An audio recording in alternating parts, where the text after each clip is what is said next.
사도행전 2장입니다.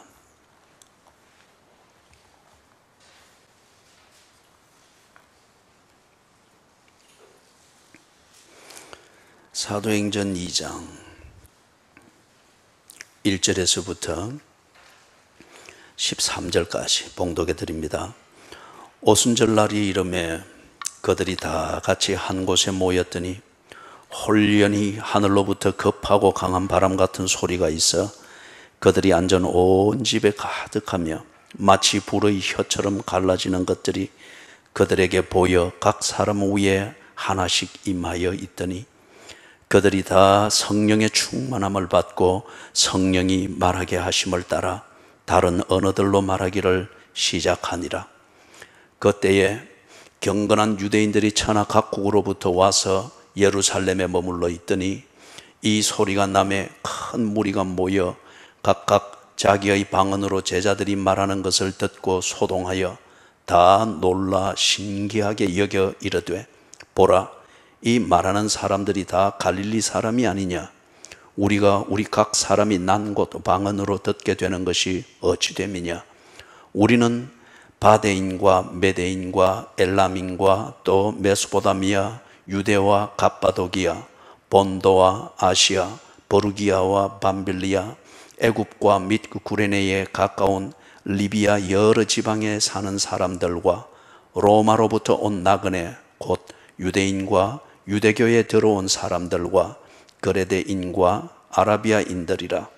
우리가 다 우리의 각 언어로 하나님의 큰 일을 말함을 듣는도다 하고 다 놀라며 당황하여 서로 이르되, 이 어찌된 일이냐 하며 또 어떤 이들은 조롱하여 이르되 그들이 새 술에 취하였다 하더라. 아멘.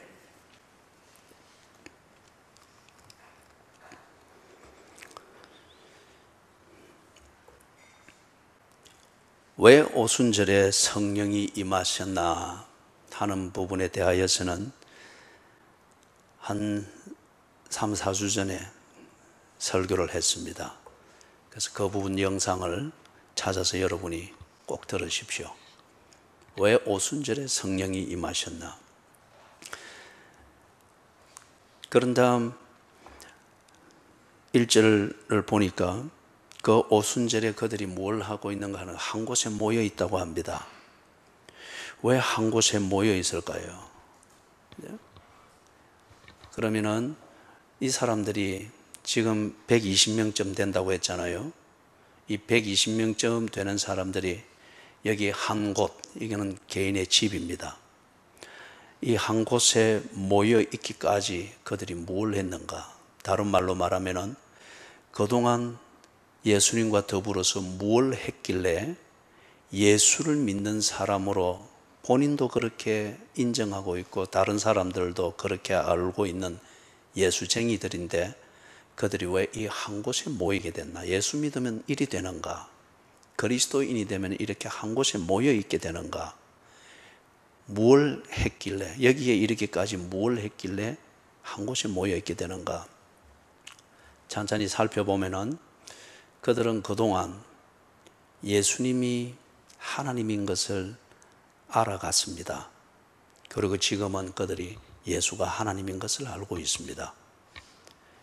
그 다음에 예수님과 함께 한 3년을 지내는 동안에 뭘 했는가 보니까 예수가 하시는 일, 왜 예수님이 이런 일을 하시는지 그 이유와 목적을 알게 됐습니다.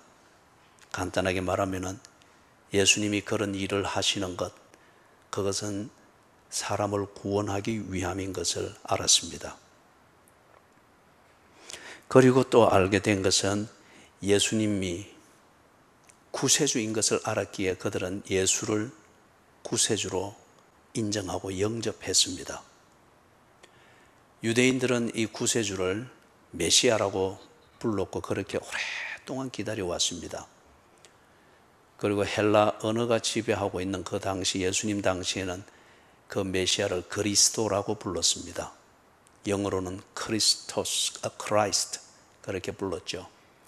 그래서 그리스도, 즉 기다리던 구세주, 그가 예수님이다 하는 것을 확신하게 되었고 그리고 영접했습니다. 그런 다음 그들이 하나님의 자녀가 되었습니다. 요한복음에서 예수님이 말씀하셨던 것처럼 초창기에 말씀하셨죠. 영접하는 자, 곧 그 이름을 믿는 자들에게는 하나님의 자녀가 되는 권세를 주신다고 했습니다. 그리고 3년을 지나는 동안에 예수님이 누구인가를 알고 왜 그런 일들을 하시는가를 깨달아 가면서 예수가 구세주시구나. 예수가 길이고 진리고 생명이구나. 그래서 예수님이 초청하는 대로 예수님을 구세주로 영접하니 예수님이 약속한 대로 그들은 하나님의 자녀가 되었습니다. 이걸 본인 스스로 알게 되었습니다. 확신하게 되었습니다. 그런 다음에 한 가지를 더 짚어보면은 그들은 하나님의 자녀가 된 그때로부터 해서 예수님으로부터 명령을 들었습니다. 온 천하에 다니며 만민에게 복음을 전하라. 모든 족속으로 제자를 삼아 내가 네게 분부한 모든 것을 가르쳐 지켜 행하게 하라. 또는 내 양을 먹이라. 내 어린 양을 치라. 내 양을 먹이라. 예수님으로부터 어떻게 살아야 되는지, 그들이 하나님의 자녀로서의 어떻게 살아야 되는지, 무엇을 해야 되는지 그 명령을 들었습니다. 이 내용을 우리는 우리 표현으로 신앙생활이라고 합니다. 이제 너희가 하나님의 자녀가 되었으니 하나님의 자녀가 살아야 되는 삶을 살아라. 그게 예수님이 명령하신 것의 의미입니다. 여기 한 곳에 모이기까지 예수님과 더불어 그들이 약 3년여의 시간을 보내면서 했던 것은 이 내용입니다. 예수가 누구이시며 무엇을 하시는가에 대해서 알았고 그 알게 된 것에 근거해서 그들은 예수를 구세주로 시인하고 영접했습니다. 그렇게 되었을 때에 예수께서 약속하신 대로 그들은 하나님의 자녀가 되었고, 하나님의 자녀가 되었으니 신분이 바뀌었으니 그 신분에 맞는 인생이 어떠해야 되는가 하는 것을 예수님으로부터 들었고 그렇게 살 준비가 됐습니다. 그런데 지금 여기 한 곳에 모여 있습니다. 왜 그들은 한 곳에 모여 있을까요? 이런 내용이 정리가 되어 있지만은 하나님의 자녀가 되었고 어떻게 살아야 된다 하는 것을 예수님으로부터 분명히 명령 형식으로 들어서 그것에 대해서 나쁜 마음이 없습니다. 그리 살아야지. 그럼 그렇게 살아야지. 충분히 수긍이 되었고 그렇게 살고 싶습니다. 그런데 문제는 왜 여기에 모여서 120명이 이 한 집에 모여서 이래 있느냐? 그들은 무엇을 어떻게 해야 될지를 모르고 있습니다. 여러분, 결연한 의지가 있다고 해서, 그것만 있다고 해서 삶이 구체적으로 되어지는 것이 아니지요. 누구나 감동할 수 있는 명분이 있고 계획이 있다고 해서 실제적인 삶이 저절로 되어지는 것이 아니죠. 그 명분이 있거나 결연한 의지가 있을 때에 그것을 위해서 무엇을 해야 되는지, 그것은 어떻게 해야 되는지, 이게 있어야 됩니다. 그런데 지금 이 사람들이 그리스도인이지만은, 그리고 예수의 말씀을 온 마음을 다해서 다 받아들였고 그것으로 인해서 그들이 그리스도인으로서 살지만은, 일상을 사는지만은 지금 사는 모습은 요만큼입니다.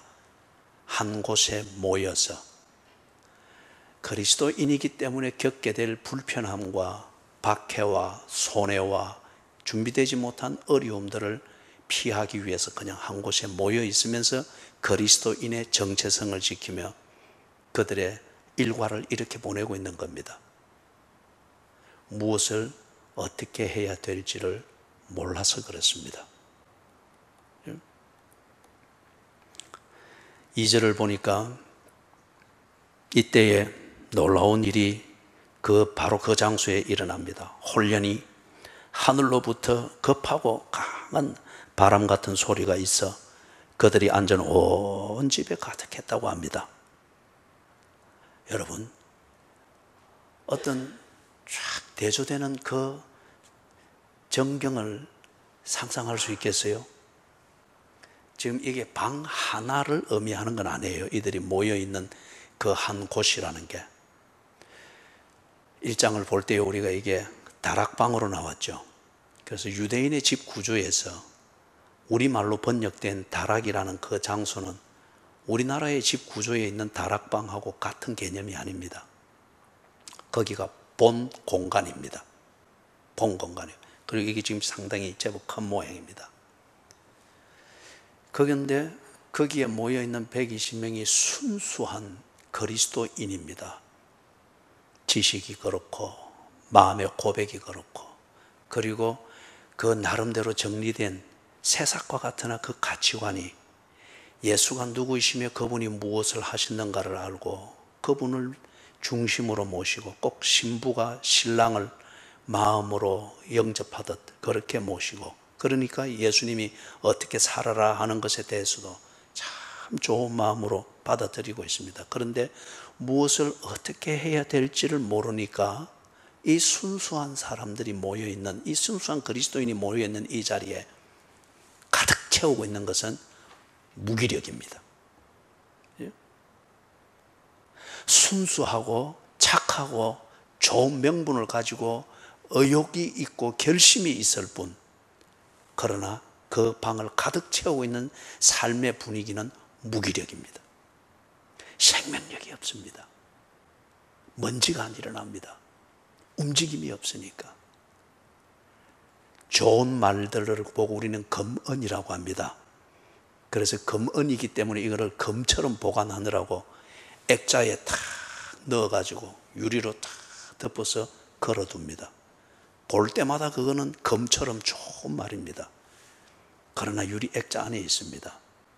지금 이 120명의 최초의 이 그리스도인들이 지금 그런 사람들입니다. 순수합니다. 착합니다. 그러나 무기력합니다. 그래서 그들이 모여있는 그 장소에 이 무기력감이 가득 차 있습니다. 그런데 거기에 급하고 바람 같은 소리가 있고, 그리고 그들이 모여있는 곳에 이 바람 같은 소리가 가득하게 되었습니다. 여러분, 바람은 공기가 집중하여서 어느 한 곳으로 한 방향으로 움직이는 이거죠. 그런데 강한 바람은 이 공기의 흐름이 아주 급하고 한 줄기를 이룰 때 그런 거죠. 그런데 이 공기가 움직이면은 기존의 공기가 밀려납니다. 그죠? 급하고 강한 바람 같은 소리가 그 방을 꽉 채웠다고 하는 것은 그 방에 가득, 그 자리에 가득해 있던 이 무기력, 이것을 싹 몰아내고 급하고 강한 바람 같은 이 액션, 다이내믹스, 이게 확 찼습니다. 갑자기 그 방에, 그 장소에 운동력이 꽉 찼습니다. 생명력이 꽉 찼습니다. 움직임이 꽉 찼습니다. 움직이지 않고서는 견딜 수 없는 그 생명력, 이게 갑자기 그 장소에 꽉 찼습니다. 사랑하는 여러분, 여기서 우리가 1절 초반부에 봤던 거, 왜 성령의 충만함이 오순절에 일어났는가, 이 설교를 할 때 우리가 자세히 배경을 보았죠. 오순절, 다른 말로 하면 구약에서 나오는 7.7절입니다. 이 7.7절은 굉장히 기쁜 축제일이라고 했죠. 추수의 약 2달간의 추수의 기간이 이어지면서 첫 추수인 보리를 추수하는 무교절이 지난 뒤, 그리고 7.7, 즉 50일쯤이 지난 이때에 밀을 추수를 합니다. 그래서 곡물을 추수하는 이 약 50일, 약 2달간의 기간이 채워지면서 그들의 곳간에는 먹을 것이 쌓이고 세곡식으로 먹고, 그러면서 이 밀을 추수해서 이 절기를 하니 이 7.7절은 이 오순절, 다른 말로 하면 오순절이죠. 굉장히 기쁜 날입니다. 그리고 이 기쁨을 축하하고 이 기쁨을 나누고 즐기기 위해서 뒤에 가면서 이들은 정말 우리가 기뻐해야 될 진정한 추수가 무엇인가, 그걸 기독교적 의미를 붙여서 기념했습니다. 그게 노아와 하나님이 맺었던 언약, 내가 다시는 홍수로 사람을 심판하지 아니하리라. 하나님의 그 무지개 언약, 이것이야말로 정말 우리에게 기쁨을 주는 것이다 라고 해서 그 추수절에 그 의미를 부여했습니다. 그리고 그 뒤에 또 우리가 정말 기뻐하는 그게 무엇인가, 하나님이 모세와 맺은 그 언약, 시내산 언약. 나는 너를 애굽 땅 종되었던 집에서 인도하여 낸 여호와로라. 하나님과 나와의 관계가 정립이 되었죠. 이것이야말로 보리를 추수해서 밀을 추수하기까지 약 2개월간의 곡물 추수를 통해서 곡간이 가득 채워지는 이 기쁨, 이것으로 비교할 수 없는 진정한 우리의 곡식은 하나님이 나의 하나님이 되셨다고 하는 이 관계, 이것이라 하여 7.7절에 이 의미를 기념하면서 그들이 크게 기뻐했습니다. 그러면은 이 오순절을 지키는 이 예루살렘에 있는 이 120명의 이 그리스도인들도 크게 기뻐해야죠. 그런데 지금 이들은 그 기쁨이 없고 무기력에 빠져 있습니다. 왜 그러느냐? 순수하고 착하고 하나님을 향하여서 결연한 의지는 있지만 무엇을 어떻게 해야 될지를 모르니 어떤 액션도 취할 수 없으니 기뻐할 수가 없습니다. 기쁨이 있을 수가 없습니다. 기뻐해야지, 항상 기뻐하라, 되뇌고 그렇게 하고 싶지만은, 그러나 기쁨은 솟아나는 것이지 기쁨은 주어지는 것이 아닙니다. 그죠? 솟아나지를 않습니다. 무기력에 빠져 있는 이유가 이것입니다. 오순절이지만은 그들은 기쁨의 이 축제를, 이 절기를 지키면서 기뻐하지 못하고 있는 이유가 그것인 거예요. 그런데 지금 급하고 강한 바람 같은 소리가 그곳에 쫙 밀려오고 가득 찼습니다. 새로운 분위기, 새로운 생명력이, 운동력이 그들을 꽉 싸고 감쌌습니다. 이게 뭘 의미할까요? 지금 분명히 하나님이 그들을 위해서 일하고 계시는 게 분명하죠. 그런데 급하고 강한 바람 같은 소리가 그들이 앉은 그곳에 와 가득 차게 했을까? 무엇을 나타내는 것일까? 이것은 그들도 상식선에서 분명히 알 수 있는 현상입니다. 왜냐하면 여기 지금 급하고 바람 같은 소리라고 했죠. 바람을 말하는 것이 아닙니다. 바람 같은 소리입니다. 뭔가 움직임이 있고 뭔가 생명력과 운동력을 느끼는 뭔가 움직임이 있고 가득 참이 있는데 이걸 누가가 달리 표현할 대상이 없는 거예요. 우리 경험 언어가 없는 거예요. 그렇기 때문에 우리가 경험한 그것 중에서 이것을 표현할 수 있는 가장 비슷한 그것, 오브젝트, 그 대상이 바람이었습니다. 바람이 급하게 불고 이럴 때에 이런 소리가 나는 것 같고 이런 운동력이 있고 단추를 꽁꽁 메었어도 막 벗겨질 것처럼 막 그렇게, 그래서 다시 옷깃을 연미게 만드는 그게 바람이었단 말이에요. 그래서 지금 그런 어떤 유사한 현상이 일어나는데 이걸 표현해서 전달하고 이해를 시키는 그 언어가 달리 없는 겁니다. 그래서 바람 같은 소리라고 표현을 했습니다. 그렇기 때문에 여러분 이 부분에 대해서 오해를 해서는 안 돼요. 성령이 임하는 것은 바람이다.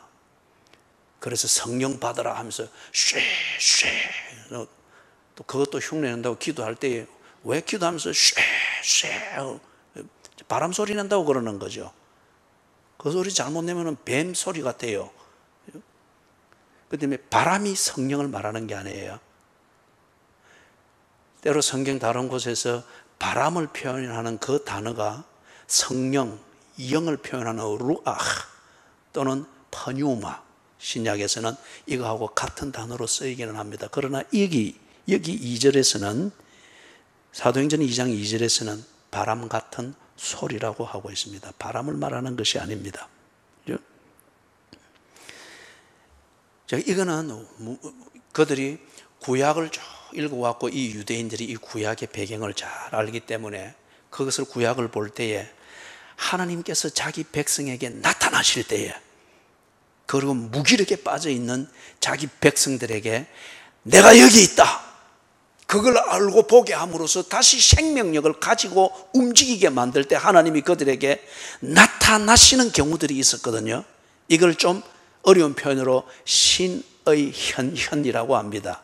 Theophany, 신의 나타나는 그 현상, 임재를 알 수 있는 그 현상, 이걸 나타내 보이는 것, 그걸 말하는 거예요.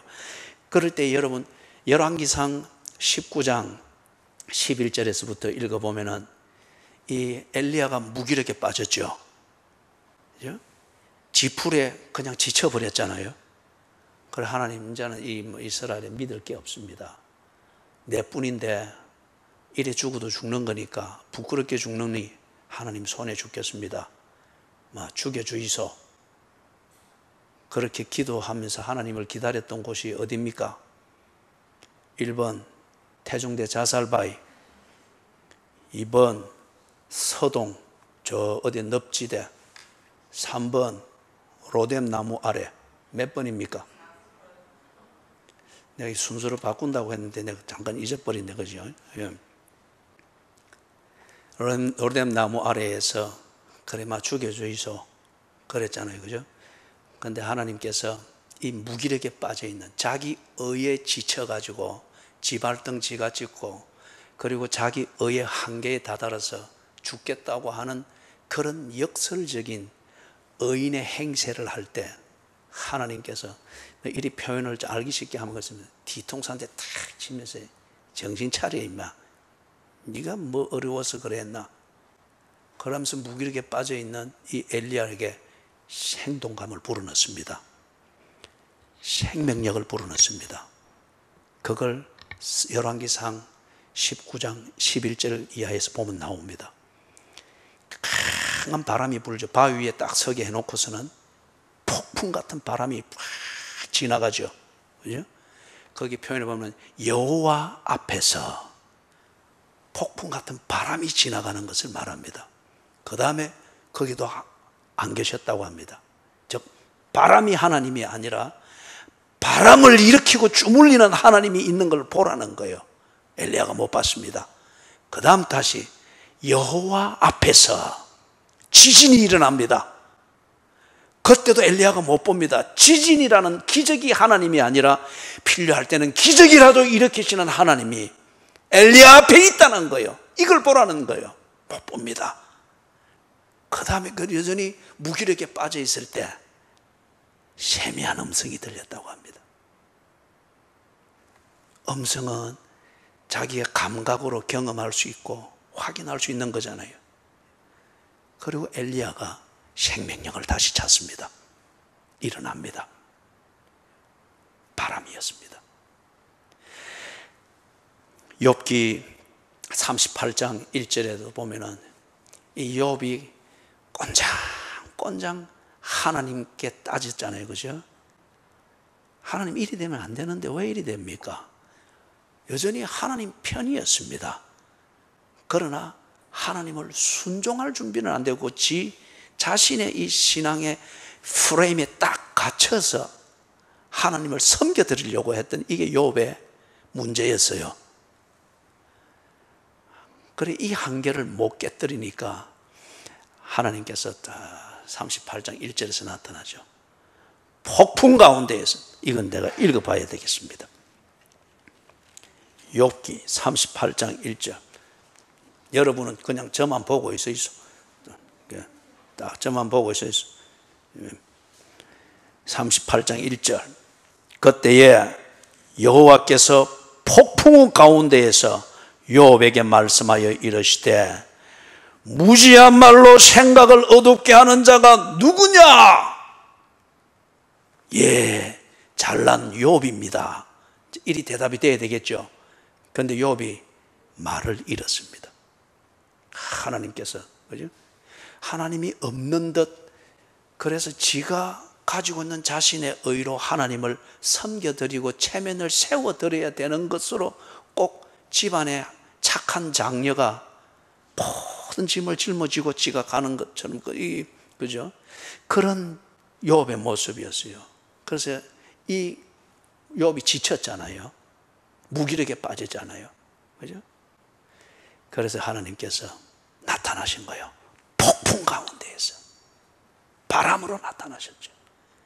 그러면서 그 현상을 욥이 부정할 수 없고 거부할 수 없고 무시할 수 없고 잊을 수 없잖아요. 그죠? 웬 폭풍이 그러고 있는데 하나님께서 무지한 말로 이치를 가리우는 자가 누구냐? 하나님이 자기와 함께 있으며 하나님이 일하고 계시며 하나님의 의로 지가 나름대로 의를 본받아 살고 있는 이 실제를 알 수밖에 없는 신의 현현, 하나님의 나타나심, 그게 있었던 거예요. 이런 구약의 역사를, 저들의 조상들의 이 역사와 신앙생활의 이 위대한 얘기들을 유대인들이 들으면서 이것을 흔히 알고 있습니다. 그렇기 때문에 지금 여기서 바람 같은 소리가 그 모인 곳에 가득 찼다. 그럴 때에 이 사람들은 놀랄 수밖에 없습니다. 이게 뭐지? 그죠? 그냥 태풍 온다, 문 닫아라, 판자로 막아라, 이렇게 반응하는 것이 아니라 놀라게 됩니다. 자, 여기서 3절로 넘어가기 전에 꼭 명심해야 될 것은 바람이 성령을 말하는 것이 아닙니다. 성령이 때로 바람을 사용하십니다. 그렇기 때문에 여러분이 이제 더 이상 그런 데 속아서는 안 됩니다. 습관처럼 성령의 충만을 사모하면서 기도하거나 무언가를 할 때 바람 소리 내려고 하고 성령 받으라 하면서 옷 벗어서 바람이 일으키면 넘어져 주는 척하고 그런 쇼 해서는 안 됩니다. 성령은 하나님이십니다. 성령이 공기의 움직임이라는 물리학적 현상 자체가 아닙니다. 물리학적 이론으로 움직이는 이 자연을 창조하신 하나님이신 성령이기 때문에 무기력에 빠져있는 자기 백성들을 일으키고 하나님을 알도록 할 때에 물리학적 원리를 도구로 쓰는 겁니다. 급하고 바람 같은 소리가 있어 그 방에 가득하니라. 그들이 모인 곳에 가득하니라. 3절에서 또 다른 현상이 일어납니다. 마치 불의 혀처럼 갈라지는 것들이 그들에게 보여 각 사람 위에 하나씩 임하여 있더니 더욱더 놀라운 현상이 그들에게 일어났습니다. 자, 지금 그들의 상태가, 한 곳에 모여있는 그들의 상태가 어떤 상태였죠? 그들은 생명은 있으나 움직일 수 있는 생명력이 없는 상태였습니다. 이걸 보고 예수님은, 바울이 그랬습니까? 살았으나 죽은 자로다. 경건의 모양은 있으나 경건의 능력은 없다. 이들이 하나님의 자녀라고 하는 것과 예수님과 자신의 관계에 대한 분명한 확신이 있고 영접함이 있어서 하나님의 신분에 대한 생명은 있습니다. 그러나 하나님의 자녀로서 움직이게 만드는 생명력은 지금 없습니다. 무기력에 빠져 있는 거죠. 분명히 예수님은 그들에게 온 천하에 다니며 만민에게 복음을 전하라 했습니다. 그러나 지금 그들은 한 곳에 모여 있습니다. 모든 족속으로 제자를 삼아 아버지와 아들과 성령의 이름으로 세례를 주라. 그러나 그들은 모든 족속을 만나기는커녕 동병상련을 느끼는 동지끼리만 지금 모여서 한 곳에 모여 있습니다. 그들은 분명히 주님을 영접할 때 내가 주를 사랑하는 줄 주께서 아시나이다.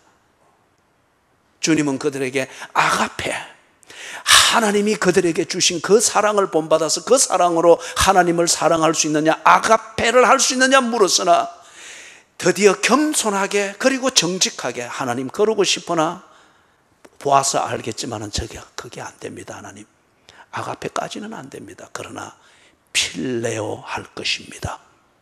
하나님에 대하여 의리를 지키겠습니다.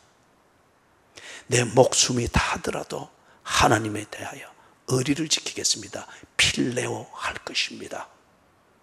그러나 지금 그들은 필레오, 하나님에 대하여 의리를 지키기 위하여 최선을 다하여 하루 일과를 보내는 이 몸부림, 이것은커녕 한 발짝도 못 나가고 있습니다. 하나님을 위하여서 무언가 일과를 하나라도 할 수 있는 움직임이 어떤 것도 지금 못하고 있습니다. 살았으나 죽었습니다. 예수님은 그들에게 분명히 말씀하셨죠. 내 양을 먹이라. 예수님의 양이 있는 곳에 그들이 있어야 됩니다. 예수님의 양이 가는 곳에 그들이 함께 움직여야 됩니다. 예수님의 양이 무기력할 때 그들은 그들에게 생명력을 주기 위해서 자기의 생명을 쪼개어서라도 그들에게 생명력을 주는 이 몸부림이 있어야 됩니다. 예수님이 그렇게 하라고 했잖아요. 그리고 그들은 예수의 제자들인 것을 자랑스럽게 여겼잖아요. 그러나 예수의 양이 있고 없고를 불문하고 그들은 자기들이 한 곳에 모여 동병상련을 나누고 있는 무기력에 빠져 있습니다. 생명력이 없습니다. 그런데 불의 혀처럼 갈라지는 것이 있어. 지금 불 자체를 말하는 게 아닙니다. 만약에 여기서 이 사람들이 건성으로 읽고 오해하듯이 불이다 하는 것 같으면 다 타고 없습니다. 그죠? 불의 혀처럼 갈라지는 것이 있어. 분명한 현상이 있습니다. 부정할 수 없는 현상이 있습니다. 그러나 그 현상을, 지금 목격하고 있는 그 현상을 달리 우리가 가지고 있는 언어로 표현할 단어가 없는 거예요. 그 언어가 없는 거예요. 그래서 바람에 비유하듯 지금 여기 불의 혀처럼 갈라지는 것에 비유를 하고 있습니다. 불의 혀가 뭐죠? 불을 조그마한 촛불을 피워봐도 바람에 흔들리면은 때로 이게 꼭 혀처럼 불꽃이 날름거리죠. 그런데 이 불길이 세면은 불이 뚝뚝 떨어집니다. 떨어진 이 불이 다음에 나무에 붙어서, 그래서 산불이 푹푹 퍼지는 거예요. 이걸 보고 영어 표현에서는 firebomb이라고 합니다. 불폭탄. 확 타오르는데 바람이 불면은 불꽃 윗부분이 뚝 끊어지면서 이 불이 그대로 살아가지고 옆에 나무로 옮겨서 붙고 푹푹 막 이렇게 해서 불길이 그냥 확 확산되는 거예요. 이게 불의 혀입니다. 이 불의 혀가 이렇게 갈라지면서 120명 그들 각자 위에 있는데, 대개는 이걸 막 머리 위에 임했다 이러는데 여기 머리라는 말이 없어요. 그죠? 사람이 머리만 바뀐다고 해서 생명력이 온전하게 발동되는 게 아닙니다. 가똑똑한 것 때문에 머리 아래 몸이 참 게으르고 못나고 모순되는 경우가 많죠. 그들 위에 임했습니다. 각자 위에. 그죠? 그들 위에 임했습니다. 그게 불은 아니나 불의 혀처럼 갈라지는 것이 있어 그들 위에 임했다고 합니다. 이건 역시 볼 때에 그들은 그냥 자연현상, 자연재해가 그들에게 임했다. 그래서 119에 전화해서 소방서에 신고할, 이렇게 그들은 처신하지 않고 그들은 이걸 신비하게 여긴 겁니다.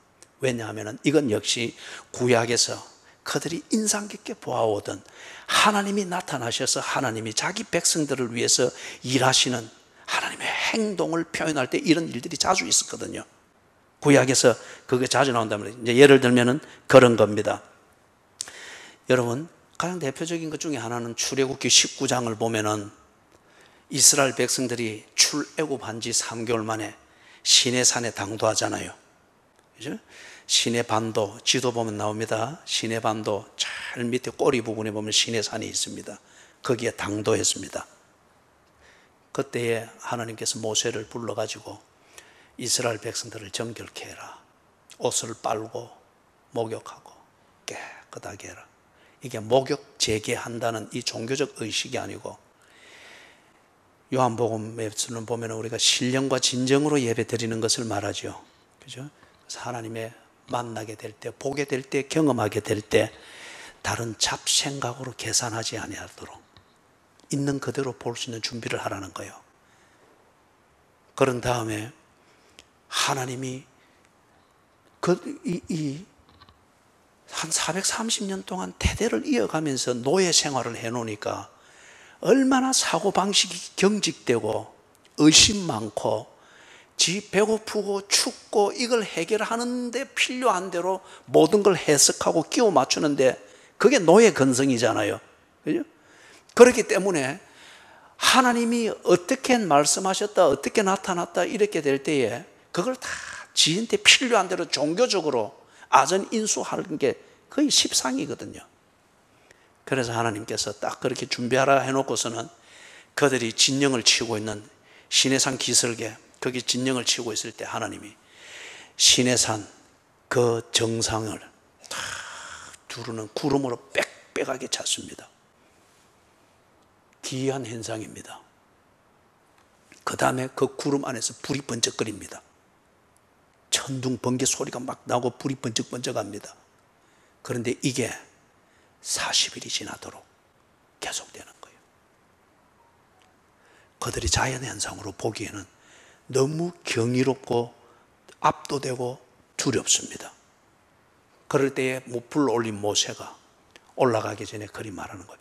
하나님께서 나를 불러 올리신다. 하나님이 너희들을 위해 임하실 것이다. 너희들은 이 산을 침범하지 말아라. 그들이 그걸 보면서 하나님이 나타나심, 임재하심, 이걸 정확하게 해석은 못하나 그러나 부정할 수가 없는 거예요. 노예 근성으로 찌들고 찌든 그러한 이끼 낀 어떤 이런 묵어서 쌓인 때 같은 이런 노예 근성으로 찌들어 있는 그들이지만은 그 현상만큼은 번개와 천둥 소리와 빽빽한 구름 이것으로 둘려져서 산봉우리가 둘려져서 40일 동안 그렇게 계속되어지는 이걸 두고서 그들이 노예 근성에 걸맞게 종교적으로 아전 일수할 수가 없을 정도로 큰 사건이었어요.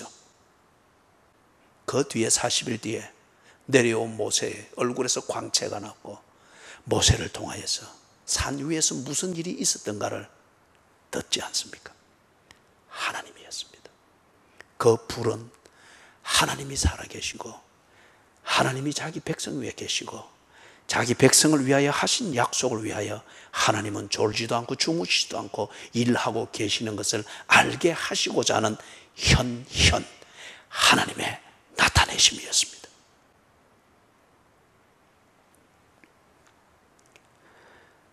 그리고 여러분 이사야 6장을 보면은 하나님이 이사야를 선지자로 부르실 때에 준비를 시키죠. 그래서 이사야 6장 6절에서 보면은 제단에 있는 바핀 숯불이라고 합니다. 불길이 쫙 머금고 있는 바핀 숯불, 천사가 그걸 하나 집어다가 이사야의 입에 대니까 뭐라고 했습니까? 이사야의 죄가 정결케 됐다고 했습니다. 그리고 마태복음 3장 11절에 예수님이 세례 요한으로부터 세례를 받기 위해서 갔을 때 세례 요한이 예수님을 사람들한테 소개하잖아요. 그때 나는 너희에게 물로 세례를 주거니와 내 뒤에 오시는 이, 즉 예수를 말합니다. 내 뒤에 오시는 이는 성령과 불로 세례를 줄 것이라고 했습니다. 그럼 이게 뭘 말하느냐? 이사야 6장에서 있는 그 바핀 숯불로 입술을 대는 것과 세례 요한이 예수님을 소개할 때 성령과 불로 세례를 준다. 이 불의 기능이 정결케 하는 것이었습니다.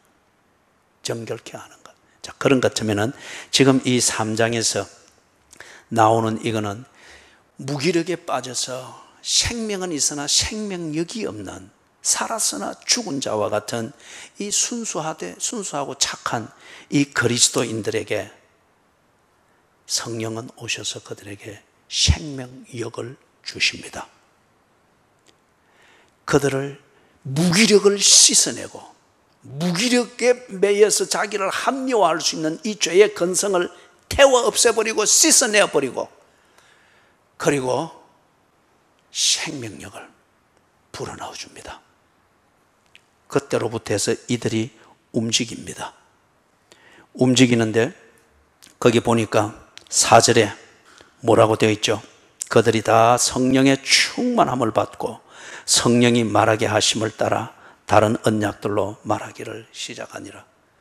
여기서 새겨야 될 것은 그것이 성령을 말하는 것이 아닙니다. 우리가 성령의 충만을 받기를 사모하면서 기도하거나 찬송하거나 그렇게 할 때에 어떤 바람 이것에 대해서보다는 불에 대해서 많이 연관을 해가지고 불러 해서 또 기도하면은 막 불러 막 그래 하고 그죠? 제가 또 1960년대 후반 70년대 초반 어머니 따라 부흥회를 가면은 부흥 강사들이 꼭 이걸 하는 거예요. 컴북 동동동 치면서 불 받으라, 이 목소리가 아니죠. 불 받으라, 불러 하면 막 불러 막 그러면 막 땀 범벅 되죠. 그걸 두고 불 받았다 그래요. 또 그리 하고 나면 땀 흘리면 시원해요. 그건 카타르시스지. 성령이 밟힌 숯불로서 입을 대니 죄가 깨끗게 되어진 그 정결함의 freshness, 그걸 말하는 게 아니에요.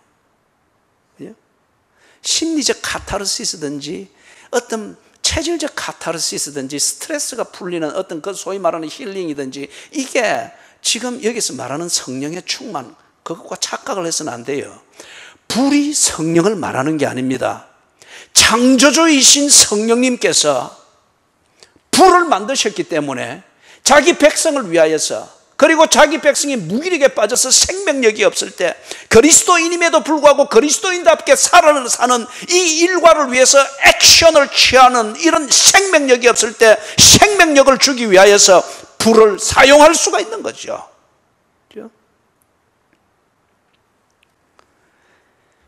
그래서 지금 이들이 2절 3절에서 말하는 이걸 통하여서 성령의 임하심, 하나님이 그들에게 임하셨다, 그 하나님이 영으로 임하셨다, 이것을 어떻게 이제 확인할 수 있는 거예요? 예수님께서 요한복음 14장 15장 16장에서 당신이 가고 나면은 그 일을, 성령이 오셔서 할 것을 자세하게 가르쳤지 않습니까? 그가 오면은 죄와 의와 심판에 대해서 말할 것이다. 그러나 그가 와서 증거하는 것은 자기의 말을 하는 것이 아니라 내가 너희에게 가르치고 내가 너희에게 보이고 너희가 내 안에서 확인한 그것을 믿게 하고 가르치고 증거할 것이니라. 그래서 그리스도의 영이라고 그렇게 말을 했습니다. 별명을.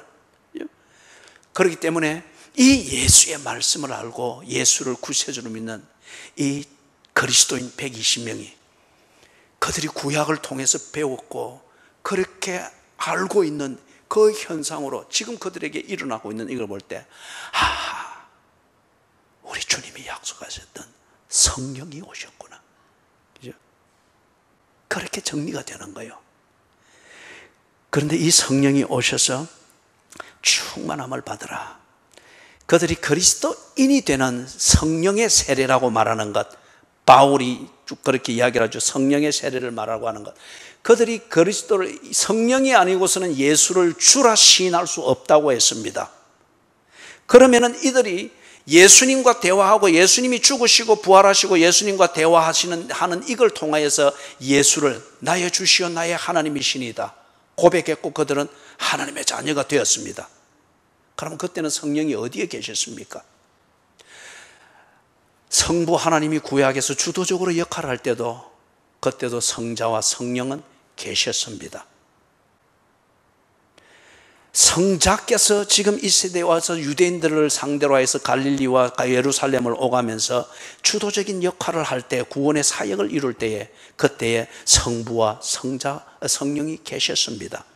주도적인 역할, 전면에 나서서 하는 이 구원의 사역을 하는 역할은 그 당시에는 성령이 하셨습니다. 그리고 성부, 성자, 성령께서 하시는 이 일은 딱 하나입니다. 사람에 대해서 하는 일은 구원입니다. 자기 백성을 그들의 죄에서, 저들의 죄에서 구원하기 위함이니라. 이겁니다.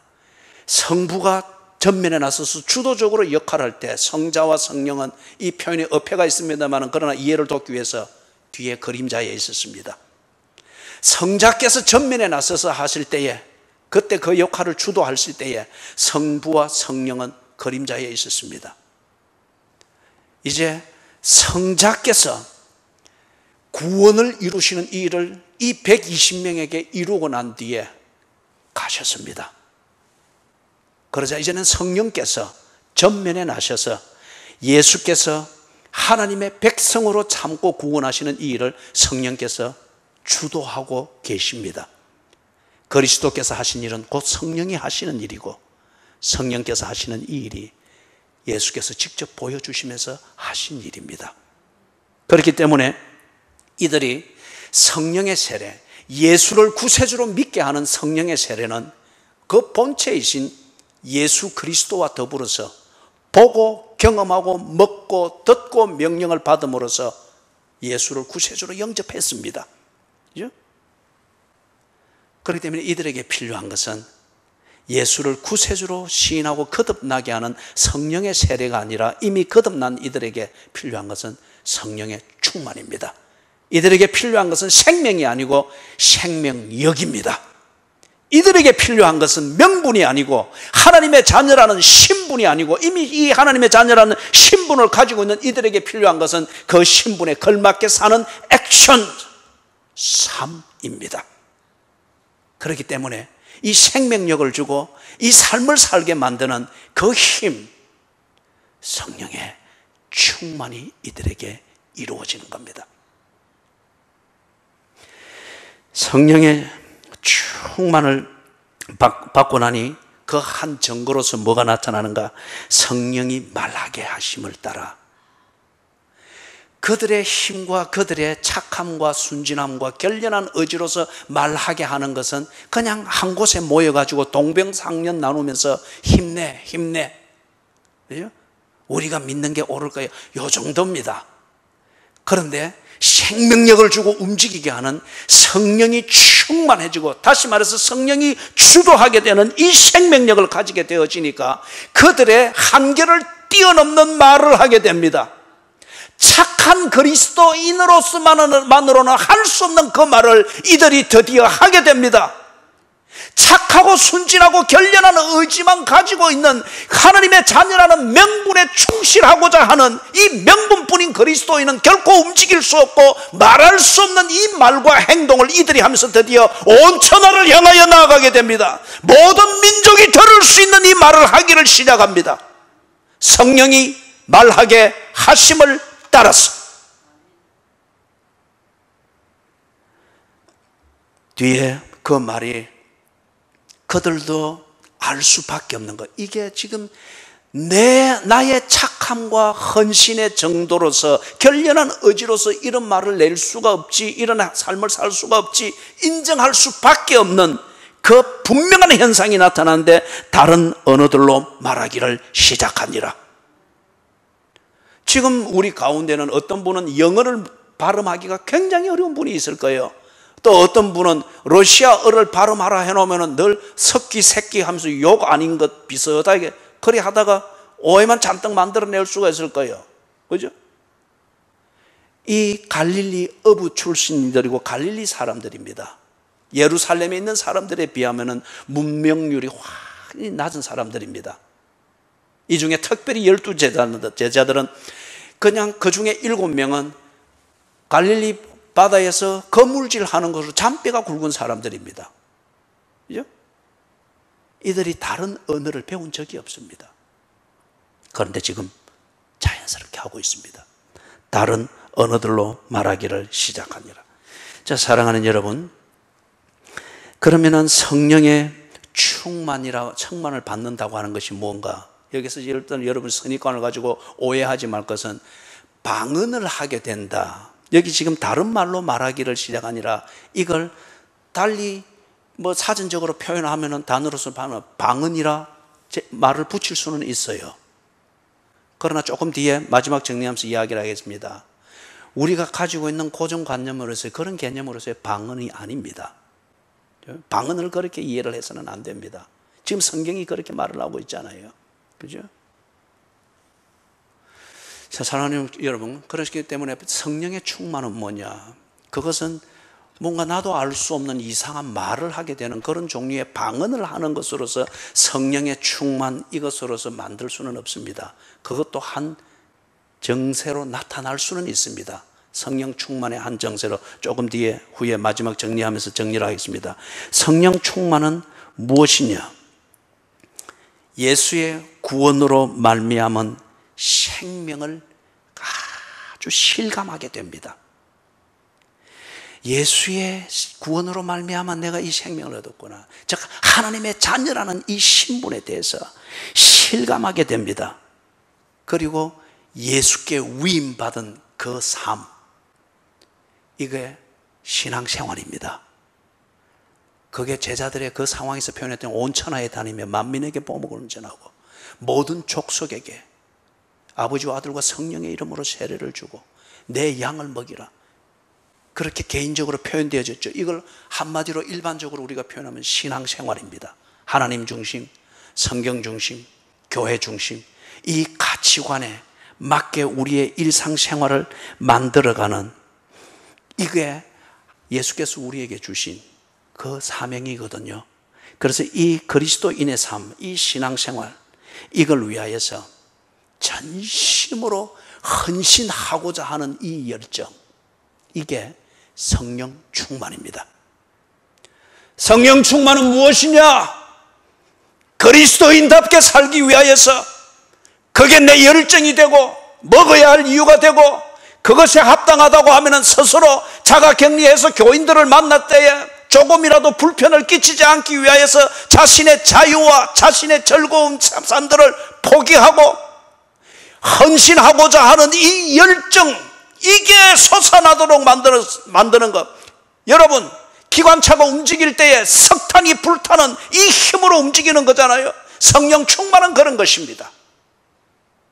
내가 하나님의 자녀이니 하나님의 자녀답게 살아야지. 하나님의 자녀로 부르신, 그리고 내가 주님으로 영접한 나의 주 예수께서 이렇게 살아라 하셨으니 실망시키면 안 되지. 그 삶을 위해서 때로 고민하고 때로 행동하고 때로 포기하고 때로 추진하고, 이걸 가리켜 열정이고, 이런 열정에 의한 기관차가 움직이듯 이 생명력이 어디서 나느냐? 그게 성령 충만입니다. 그걸 가지고 있을 때에 여러분, 방언이라고 하는 것, 지금 이 제자들이 120명의 이 사람들이 다른 나라, 다른 언어들로 말하기를 시작하는 어떤 이런 것과 같은 현상이 나타날 수가 있습니다. 그리고 예수님이 제자들을 파송할 때 마가복음 6장에서 권능을 주어서 보냈잖아요. 그때 그들은 거듭나지 않았습니다. 하나님의 자녀라는 신분이 없었습니다. 예수께서 그들을 그렇게 지금 구원해 가고 있는 중이었습니다. 그걸 분명히 알도록 하기 위해서 예수가 누구이시며 무슨 일을 하는지 직접 경험해 보게 했죠. 그래서 예수께서 하시는 그 일에 부분적인 권능을 주어서 보내어서 그들이 귀신을 쫓아내고 병든 자를 고치고 예수가 설교하는 것처럼 그들도 예수처럼 설교를 해보게 되고 권능을 가졌습니다. 그러나 그때 그들은 하나님의 자녀는 아니었습니다. 그대로 그들이 갔다고 하면은 박태선이 되든지 어설픈 이만희가 되든지 이런 짝퉁 기독교 만들게 되는 그런 권능이 되겠죠. 성령이 내게 충만해지면은 그런 권능이 어떤 사람에게나 나타날 수가 있습니다. 그럴 때는 그게 크게 위험하지는 않습니다. 성령이 말하게 하심을 따라, 성령이 주시는 권능을 따라, 성령이 주도하시는 그 리더십을 따라 그렇게 하는 것이기 때문에. 그래서 여러분 5절에서부터 13절 거기에 성령에 충만한 이들이, 한 곳에 모여있던 착하지만 무기력에 빠져있던 이들이 성령이 충만해지면서 생명력으로 충만해졌죠. 그리고 한 곳에 있지를 못하고 일이 있는 곳으로 나아갑니다. 그리스도인의 삶이 필요한 곳으로 나아가게 됩니다. 그걸 지금 보여주는 1차적 현장이 뭐냐? 5절에서부터 13절입니다. 그렇기 때문에 이걸 읽을 때는 먼저 우리가 알아야 될 게 누구에게 보면 이것보다는 지금 성령 충만의 이 열매와 실제가 어떻게 나타나는가 그 보여주는 현장을 봐야 됩니다. 정리를 하면 이렇습니다. 드디어 그들은 성령이 충만해지면서 무기력에서 벗어나서 생명력으로 움직입니다. 그 다음 여기 5절부터 13절을 볼 때 그들은 드디어 그리스도인으로서 무엇을 어떻게 해야 되는지를 알게 되었습니다. 모르기 때문에 무기력했는데 착한 것으로 다 덮어씌우고 내가 순수하다고 하는 것으로 내 주관적으로 하나님을 사랑하고 있다고 하는 이것으로 다 그리스도인답게 하고 있다라고 그렇게 합리화시켰는데 이제는 그렇지 않습니다. 무기력을 떨쳐버리고 생명력으로 나타났습니다. 왜? 무엇을 어떻게 해야 되는지를 깨달았기 때문에. 성령의 충만의 결과입니다. 그 다음에 또 이 본문을 볼 때에 드디어 그들은 종교적 무력감을 벗어버리고 하나님과의 관계 안에서 교제를 만들어가는 드디어 신앙생활의 생명력으로 움직이기를 시작합니다. 그 생명을 느끼는 거예요. 부디 사랑하는 여러분, 찬송가에도 있잖아요, 그죠? 주와 함께 동산에 있으라 하나, 밤늦도록 있으라 하나, 주님이 내려가라 하신다고 하는 것. 여러분, 이게 실감되어지기를 바랍니다. 이것은 그렇다라고 우리가 지성적으로 교리적으로 이해는 할 수 있습니다. 그러나 이게 실감이 안 될 때에는 여기 지금 착한 120명의 그리스도인들이 한 곳에 모여서 그 착한 동병상련을 나누는 나눔 그룹 정도밖에는 안 되는 거예요. 그걸 알게 되고 실감하게 되는 것은 성령의 충만입니다. 그 다음에 그들이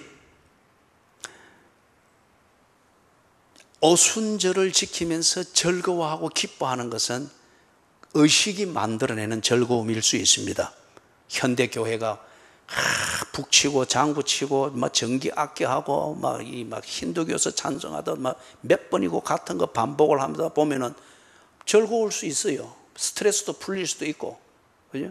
그러나 그거는 외부에서 내게 주입되는 즐거움이지 솟아나는 즐거움이 아니기 때문에 외부에서 주입되는 즐거움은 중독성이 있습니다.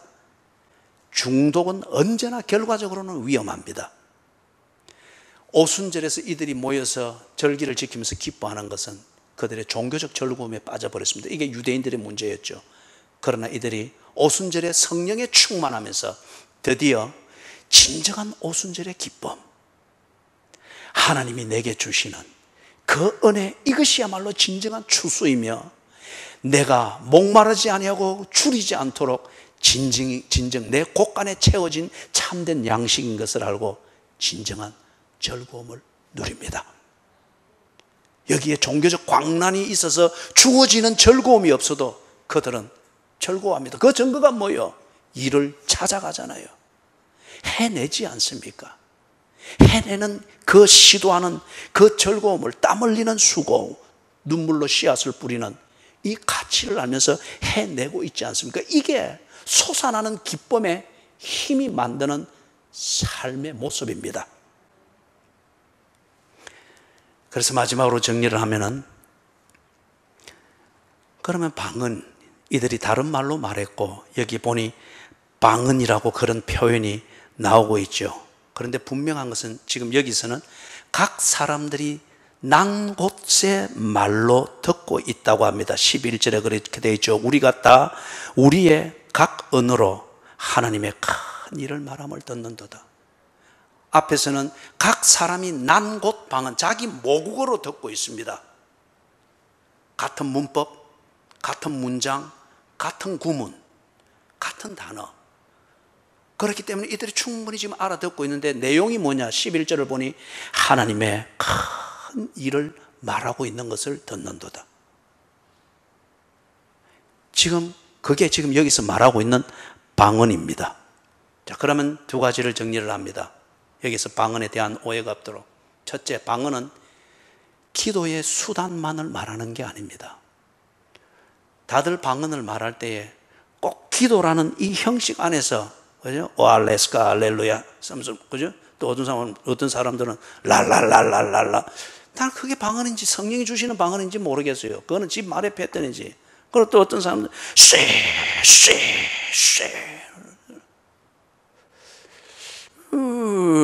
그렇게 주시고 공포감을 조성하는 그걸 주셨을까요? 모르겠어요. 제가 단정은 할 수는 없어요. 그러나 기도의 수단으로서 방언을 주신 것도 분명합니다. 고린도전서 14장에 나옵니다. 기도할 때 방언으로 하는 것, 고린도 교회에 있었고 바울도 그것을 인정하고 있는데, 그러나 그것만은 아니라고 하는 것을 말하고 있는 거예요. 그리고 지금 여기서 보듯이 이들이 다른 말로, 다른 언어로 말을 하면서 각 사람들이 난 곳의 말로 알아듣게 한 것은 지금 뭘 하고 있는 겁니까? 이들이 지금 설교하고 있습니다. 이들이 나가서 지금 전도하고 있습니다. 그 대표적인 예를 지금 하나 들어서 그 밑에 14절 이하에서 베드로의 설교가 3장에서 이제 쫙 나오거든요. 2장에서 쫙 나오거든요. 다른 말로 말하면은 하나님이 하신 큰 일, 11절에 말하는 것, 하나님이 하신 이 큰 일, 예수 그리스도를 통해서 이루신 하나님의 구원, 하나님이 약속하신, 그래서 이 유대인들이 대망하던 메시아의 오심, 그리고 그 메시아가 자기 백성을 구원하신 진정한 엑소더스, 진정한 출애굽, 이것을 이루어진 것을 이 사람들이 다 지금 듣고 있습니다. 이걸 지금 올랄랄라 오알레스카 할렐루야 하는 어떤 이런 식의 언어의 패턴이 아니고 그들의 난곳 말로 듣고 있단 말이에요.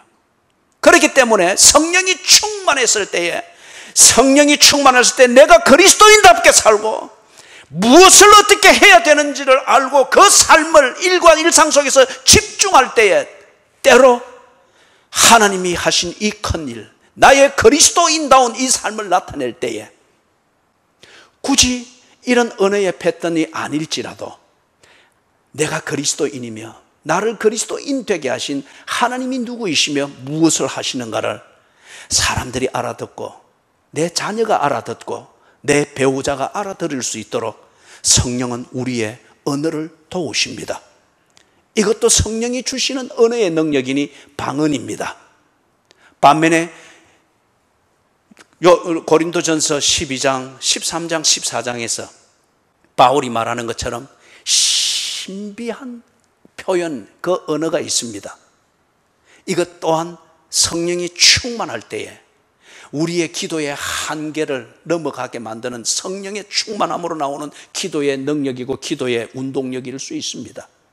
반면에 거기서도 고린도전서 12장, 13장, 14장에서도 기도할 때만이 아니라 대화와 설교와 교제에서 방언이 행해지고 있었던 것을 말하고 있습니다. 그래서 누가는 방언을 말할 때에 다른 나라의 다른 종류의 언어를 말합니다. 문법과 문장과 구문으로서 구조를 가지고서 커뮤니케이션을 만드는. 그러나 바울은 거기에 더하여서 신령한 언어, 예를 들면 고린도전서 13장 4장에서 천사의 말을 할지라도, 그때의 천사의 말은 미사여구를 말하는 것이 아니고 방언을 말합니다. 고린도 교회에서 그런 방언을 이렇게 레스가 할렐루야 하고 이래 하면은 사람들이 이미 다 뭔가 신령하게 보고 신뢰가 막 주어지고 이렇거든요. 천사의 말을 할지라도 사랑이 없으면은 울리는 꽹과리와 같고, 그때 말하는 게 신령한 언어입니다. 그렇기 때문에 성령이 충만한다. 성령 충만의 그 기본적인 정의는 내가 하나님의 은혜로 예수 그리스도의 구원을 통하여, 구속을 통하여서 하나님의 자녀가 되었고, 이 생명력을 분명히 알고, 그 다음 예수님의 은혜로 하나님의 자녀 되었으니 이제는 하나님의 자녀답게 살아야지. 하나님의 자녀답게 살기 위한 이 생명력을 가지고 그 삶을 실천하고자 하는 열정, 그리고 실천력, 이게 성령 충만의 분명한 증거입니다. 그럴 때에 어떤 이에게는 언어의 능력이 있기도 하고, 어떤 상황에서는 내가 믿는 이 하나님을 잘 전달할 수 있도록 내게 언어의 능력이 있고, 기도는 하고 싶으나 내 말에 내가 자충수를 늘 두는 것 때문에 쉽게 무기력에 빠질 때 기도할 수 있는 능력을 위하여서 신령한 언어를 하게 할 수도 있고, 성령 충만의 현상입니다. 그렇다면 여러분, 성령 충만 받겠다고 소위 말해서 계도 방언한다는 그런 기도원 쫓아서 다녀가지고, 그걸 보시라고요. 기도할 때 이게 방언이라는 사람과 개도 방언한다는 그 기도원에 가면 개가 짖는 게 어떻게 짖어요? 똑같아요. 그래. 그런데 성령이 주신 성령 충만은 그러지 않습니다. 하나님이 하신 큰 일을 전달하고 깨닫게 하고 전파하는데 필요한 능력을 주시는 거예요. 이게 성령 충만입니다. 모두 성령 충만하시기를 주님의 이름으로 축원합니다.